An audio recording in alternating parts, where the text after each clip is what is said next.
Olá, sou o Dr. Alexandre Amato, cirurgião vascular do Instituto Amato, e hoje eu vou falar sobre remédio caseiro para tratar a má circulação. Esse é um assunto que sempre me pedem aqui nos comentários. Aliás, comente lá embaixo, porque eu tiro dali as minhas ideias para os próximos vídeos, e esse aqui é com certeza uma resposta a várias perguntas que foram feitas para mim lá. E me fala uma coisa, você gosta de remédio caseiro? Você acredita em remédio caseiro? Você acha que está aí a solução? Você conhece algum remédio caseiro para tratar a má circulação? Me conta lá embaixo, eu também aprendo bastante com vocês. Já falei bastante aqui do quanto a má circulação ocorre devido à inflamação, mas eu queria lembrar que a má circulação, quando a gente fala má circulação, a gente está falando de uma forma genérica. E o sistema circulatório ele é muito amplo. Nós temos as artérias, as veias, o sistema linfático. Então, má circulação poderia ser qualquer uma delas. Então estamos falando de varizes aqui?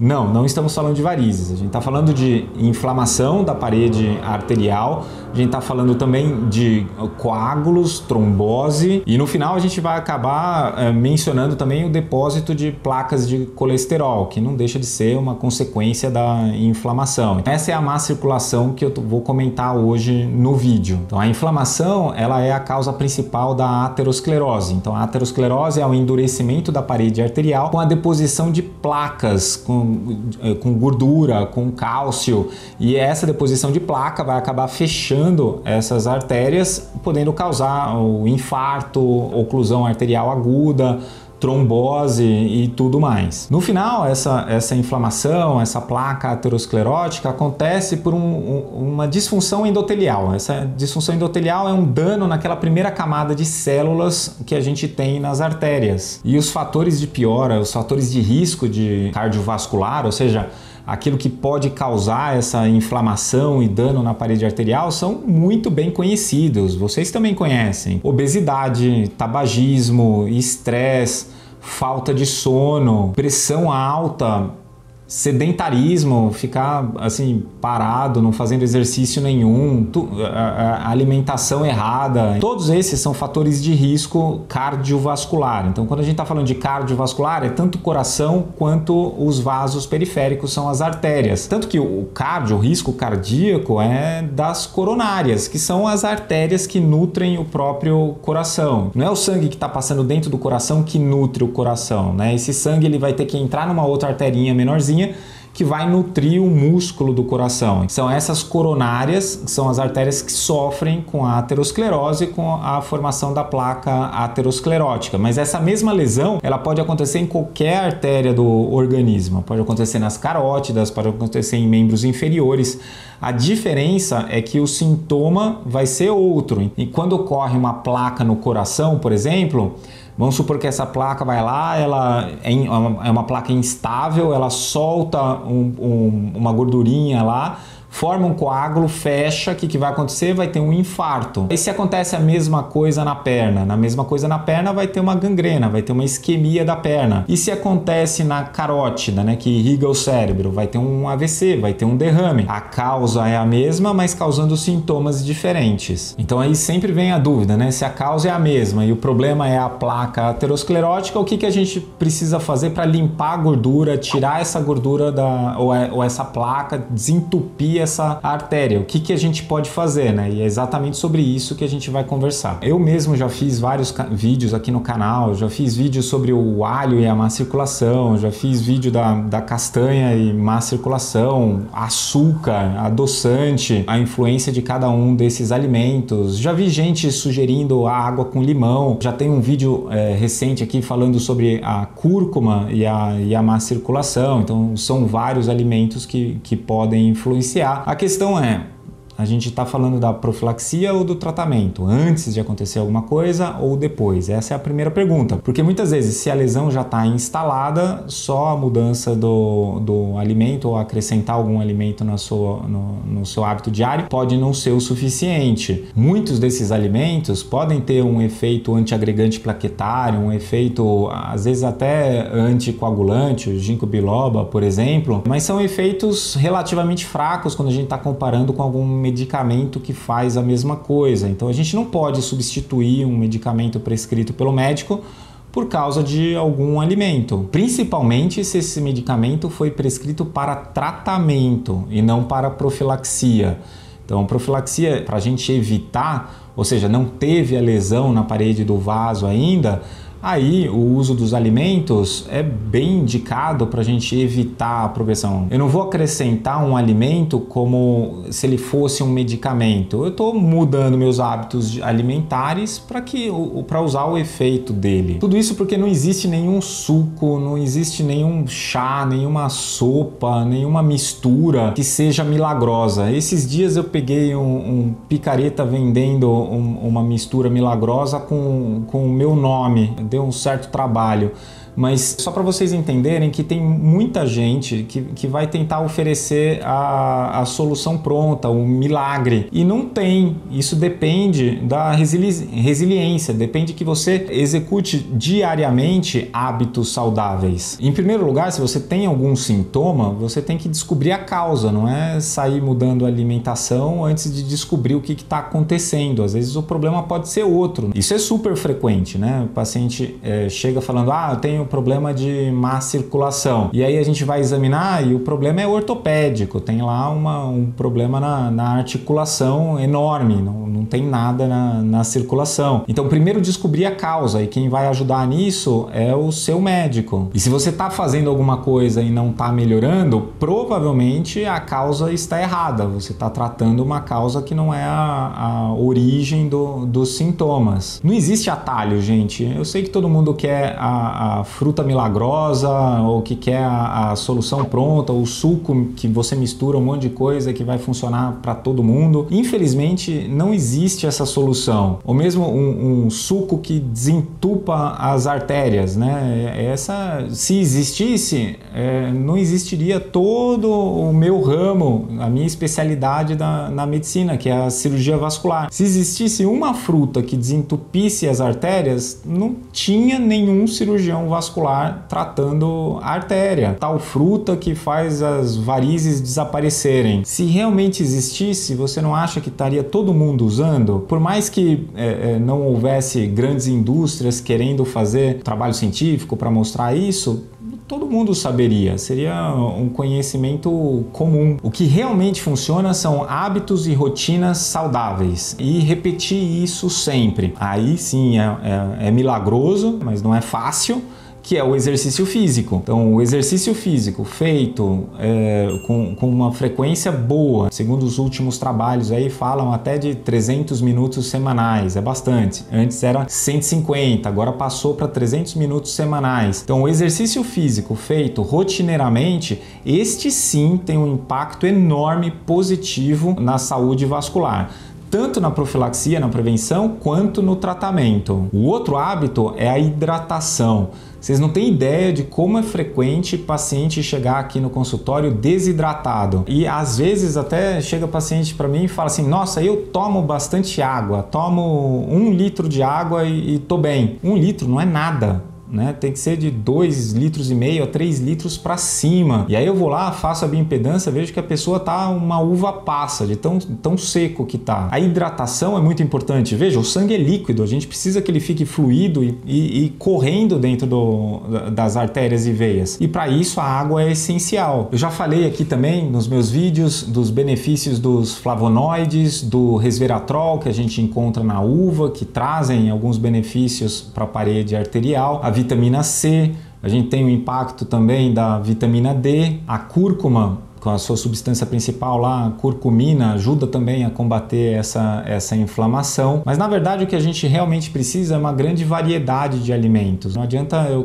falar, tudo bem, então a cúrcuma é boa, então eu vou comer todo dia cúrcuma numa quantidade enorme e não vou ter problema nenhum. Na verdade o que você precisa é variar entre todos os alimentos saudáveis para ter um resultado a longo prazo e que seja sustentável. Agora eu posso falar os alimentos que realmente vão fazer mal e que a gente já sabe disso, né? Provavelmente você também já sabe. Então, quais são os alimentos que vão danificar, que vão piorar a circulação? O açúcar é um deles. É nítido o impacto negativo do açúcar na inflamação, na parede dos vasos. Agora, os carboidratos em geral, eu gosto de falar bastante da dieta cetogênica, que a gente retira todo o carboidrato, mas o carboidrato, quando a gente absorve o carboidrato, a gente vai transformar isso em glicose, assim, muito rapidamente. Em geral, comer muito carboidrato é danoso para a parede dos vasos. Os embutidos são um veneno. Então, todos os químicos, os conservantes, o sódio, tudo aquilo lá junto são extremamente inflamatórios. O maior veneno da atualidade, com certeza, são os alimentos ultraprocessados, aqueles que passam por vários processos de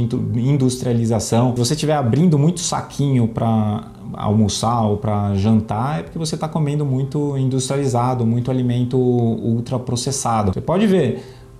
O objetivo da indústria alimentícia é conseguir convencer você a comer um isopor e achar que é gostoso. Então, como é que eles vão fazer isso? Vão entuchar um monte de tempero em um isopor mesmo. Pode pegar qualquer salgadinho, não é muito longe de um isopor. Por que é isso? Coloca um sabor salgado, doce, agridoce, coloca um tempero a mais, coloca um queijo extra, consegue convencer você a comer papel sem nem perceber. Biscoito, bolacha, sem entrar no mérito da briga aí se é biscoito ou bolacha, aqueles macarrões instantâneos, caldo processado, caldo de carne pronto, tudo isso é uma bomba alimentícia. Então eu falo também bastante da dieta anti-inflamatória, né, buscando os alimentos que não te inflamam. Então é importante lembrar do conceito de bioindividualidade. Algo que te inflama pode não inflamar outra pessoa, então eu posso não ficar bem com determinado alimento que para outras pessoas está tudo bem. Então qualquer lista de alimentos, pode esses alimentos, não pode esse aqui, pode estar falho, porque pode ter alguma coisa lá na lista que você deve comer e que você não pode. Esse autoconhecimento, passar por essa fase de entender o seu corpo é muito importante, mas tirar o açúcar e diminuir o sal são conceitos genéricos que valem para todo mundo. Então vamos falar um pouquinho sobre como diminuir as placas ou como desentupir as artérias, como regredir as placas ateroscleróticas. Primeiro que eu acho que regredir ou desentupir é muito forte, não dá para falar isso. O máximo que a gente consegue fazer é estabilizar uma placa. Então tem uma placa lá muito gordurosa, muito instável, uma placa que qualquer pequena lesão ali na sua parede faz extravasar todo aquele conteúdo necrótico no interior da circulação. A gente pode, com o tratamento, ir estabilizando, transformando essa placa de uma placa com mais conteúdo gorduroso para uma placa mais fibrótica, que é uma placa mais estável e que tem menos chance de trazer problemas. Desentupir como se fosse um rotorrooter no encanador, isso só cirurgicamente, não tem nenhum alimento que a gente coma que faça isso acontecer. Muito embora eu tenha visto muita gente falando, come isso que desentope as artérias, toma isso aqui que vai limpar a gordura e o cálcio das artérias. Gente, não é tão simples assim. Depois que a doença se instalou, não vai ser um alimento que vai liberar as artérias. Normalmente, a doença se instalou por causa de décadas de hábitos de vida insalubre. São coisas que você foi fazendo e que foi acumulando lá na parede do vaso. Não estamos falando aqui de uma pequena lesãozinha, porque vai lá e faz um ultrassom, algum outro exame, aparece placa aterosclerótica. Pronto. Eu tenho lesão só ali? Não, se fizer no corpo todo vai aparecer em outros locais também, mas não precisa nem ficar sabendo, porque se não está trazendo sintoma, a lesão está lá, você já sabe o que tem que fazer. Tem que partir para os hábitos de vida saudáveis. E eu sei que tem muita discussão sobre as estatinas. Eu não sei por que as estatinas são muito controversas, né? Tem pessoas que falam mal da estatina como se a estatina fosse um veneno. E na verdade não é. A estatina, quando prescrita por um médico, veja, eu sou cirurgião vascular. Quando eu prescrevo uma estatina, é para tratar uma doença que já está instalada.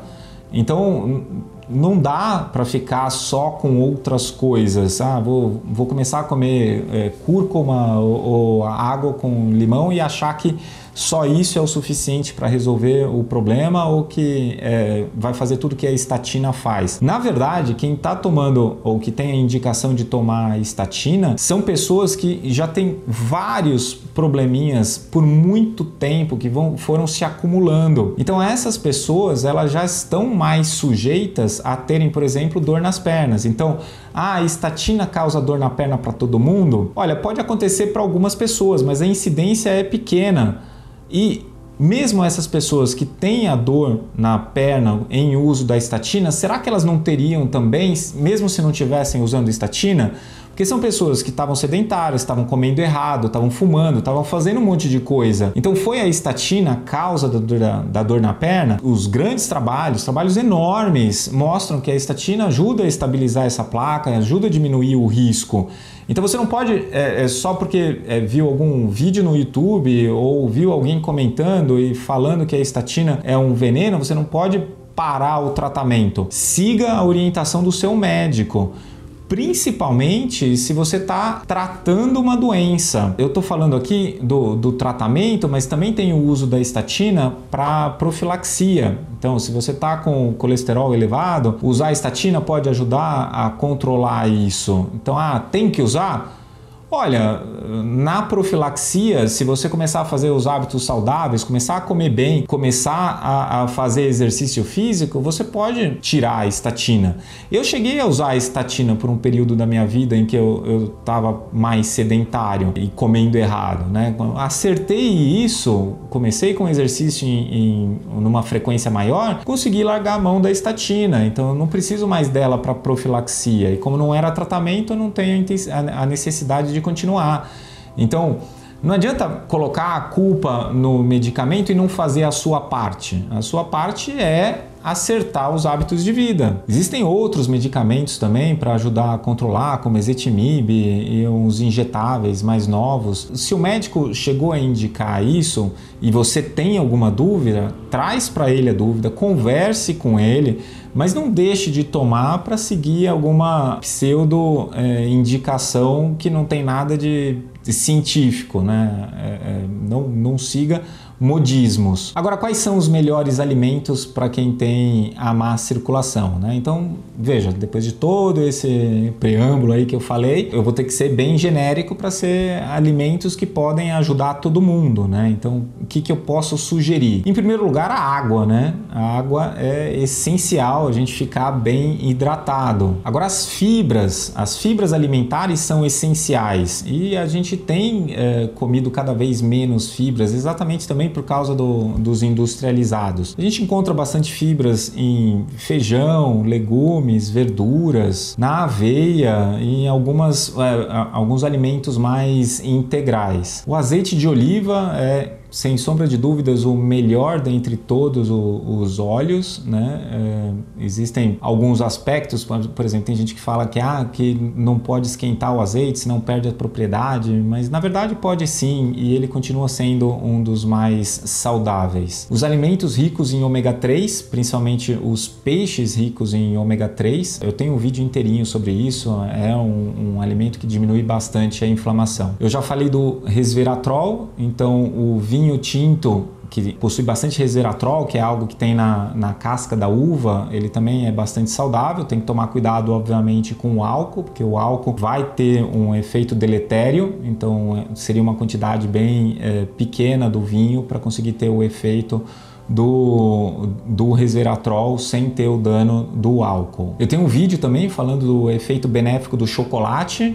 Agora eu não estou falando do chocolate com leite cheio de açúcar, nada disso. Estou falando do chocolate do cacau, o mais próximo do cacau, que tem mais flavonoides, que tem mais dessas substâncias que são benéficas para a nossa saúde vascular. A chia, a linhaça, que também ajuda bastante com as fibras, também melhoram bastante e são benéficos para a saúde circulatória. Dentre as frutas nós temos o abacate, que é pleno de gorduras saudáveis, frutas vermelhas, que elas não têm um pico glicêmico alto. As castanhas consumidas de forma moderada também têm um efeito que já foi demonstrado até em trabalho científico. Eu gosto muito do conceito da dieta cetogênica, né, em que a gente vai buscar os alimentos saudáveis e vai diminuir bastante os carboidratos. É uma forma de pensar e que você acaba conhecendo outros alimentos que são saudáveis. Então me conta aqui, você tem placa de gordura? É por isso que você assistiu esse vídeo?